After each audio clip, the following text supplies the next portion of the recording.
if you want to open the recovery mode on Samsung Galaxy S25, then first you will need to prepare the USB cable and connect your S25 to a computer.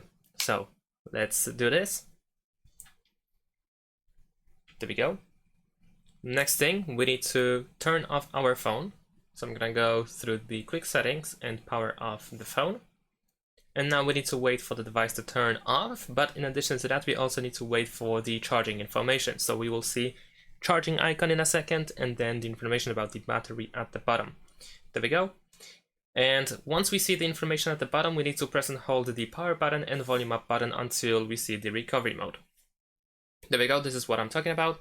So now press and hold power button and volume up, and hold it until you see the recovery mode.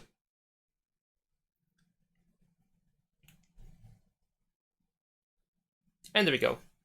Now in order to navigate in recovery mode, we need to use volume buttons. So use volume down in order to go down, volume up in order to go up, and then confirm your choice by pressing the power button. And that's it. Thanks for watching. Leave a like and subscribe to my channel, and see you in my next videos. Bye.